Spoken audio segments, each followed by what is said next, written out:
नमस्कार, वेब दुनिया के फटाफट बुलेटिन में आप सभी का स्वागत है और नजर डालेंगे आज की खास सुर्खियों पर।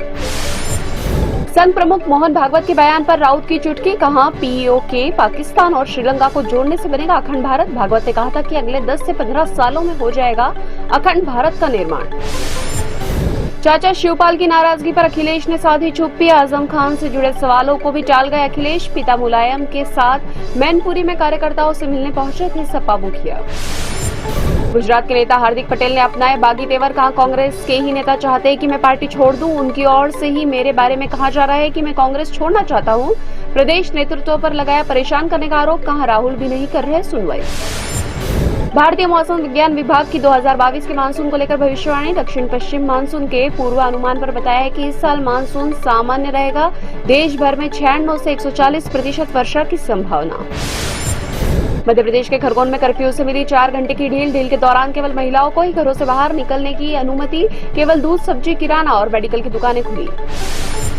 खरगोन दंगे के पीड़ितों की मदद में आ गई शिवराज सरकार, घर बनाकर देगी सरकार, बोले शिवराज, जिन्होंने जलाए हैं उन्हीं से करूंगा वसूल, छोड़ूंगा नहीं। खरगोन दंगे में सामने आया पीएफआई कनेक्शन, बोले भाजपा प्रदेश अध्यक्ष वीडी शर्मा, पीएफआई ने की फंडिंग, दिग्विजय सिंह पर भी कसा तंज। पाक पीएम इमरान खान की रवानगी के बाद सेना प्रमुख जनरल कमर जावेद बाजवा भी जाएंगे। सेना के प्रवक्ता बाबर इफ्तिखार ने कहा कि सेना प्रमुख जनरल बाजवा नवंबर में अपना कार्यकाल पूरा होने पर रिटायर होंगे और सेवा विस्तार नहीं लेंगे।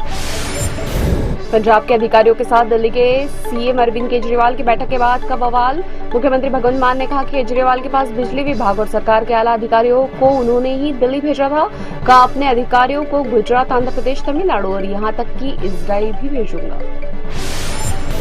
जम्मू कश्मीर में बड़ा हादसा, शोपिया में आतंकियों से मुठभेड़ में शामिल होने जा रहे 2 जवान सड़क दुर्घटना में शहीद, 2 अन्य जवान हुए घायल। मुठभेड़ में शामिल होने जा रहे 2 जवान सड़क दुर्घटना में शहीद। वेब दुनिया की सभी से अपील है कि भीड़ भाड़ से बचे, मास्क पहने व सैनिटाइजर का इस्तेमाल करें, साथ ही सोशल डिस्टेंसिंग का पूरा पालन करें। कांग्रेस नेता मल्लिकार्जुन खड़गे ने कहा कि पेट्रोल, डीजल, एलपीजी और गैस के दाम में रोज बढ़ोतरी हो रही है। सरकार लोगों की गरीबी हटाने की बजाय उन्हें और गरीब कर रही है। वाराणसी के मदनपुरा इलाके में आग से 4 लोगों की मौत, कलेक्टर कौशल राज शर्मा ने कहा कि कमरे के अंदर फोम और सिंथेटिक कपड़े रखे थे, जिसके कारण आग तेजी से फैल गई और 4 लोगों की मृत्यु हो गई। 50 दिन बाद भी रूस और यूक्रेन के बीच जारी है युद्ध, खंडहर में तब्दील यूक्रेन के कई शहर, राष्ट्रपति जेलेंस्की ने फिर मांगी नाटो से मदद। यूक्रेन पर रूस के हमले के बाद शुरू हुए युद्ध ने अनेक विकासशील देशों की अर्थव्यवस्था के लिए पैदा किया तबाही का खतरा। ये देश पहले ही खाद्यान्न और ईंधन की बढ़ती कीमतों का कर रहे सामना, जटिल आर्थिक हालात से जूझ रहे हैं। प्रधानमंत्री नरेंद्र मोदी ने 3 मूर्ति भवन परिसर में किया नवनिर्मित प्रधानमंत्री संग्रहालय का उद्घाटन। यह संग्रहालय स्वतंत्रता के पश्चात देश के प्रधानमंत्रियों के जीवन और उनके योगदान के माध्यम से लिखी गई भारत की गाथा का वर्णन करता है।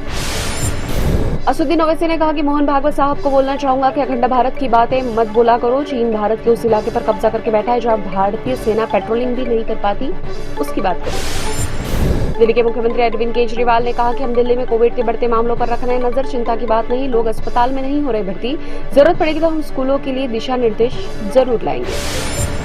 श्रीलंका में आर्थिक संकट के चलते कोलंबो में लोग सरकार के खिलाफ कर रहे प्रदर्शन। एक प्रदर्शनकारी ने बताया कि हमारा देश गरीब देश नहीं है, बल्कि हमें हमारे भ्रष्टाचारी नेताओं ने लूटा, हम अपने नेताओं की वजह से इन हालात में हैं। केजीएफ चैप्टर 2 स्लिक और स्टाइलिश, एक्शन और स्वैग से भरपूर पूरी फिल्म में नजर आया यश का दबदबा। वेब दुनिया ने दिए 3 स्टार। अनीस बज़मी की मूवी भूल भुलैया 2 का टीजर रिलीज 20 मई को होगी रिलीज। कार्तिक आर्यन, कियारा आडवाणी, तब्बू है लीड रोल में। ये थे फटाफट बुलेटिन और ताजा अपडेट के लिए लगातार बने रहिए हमारे साथ, यानी कि विजिट कीजिए वेब दुनिया पर। वेब दुनिया की सभी से अपील है कि भीड़ भाड़ से बचे, मास्क पहने व सैनिटाइजर का इस्तेमाल करें, साथ ही सोशल डिस्टेंसिंग का पूरा पालन करें।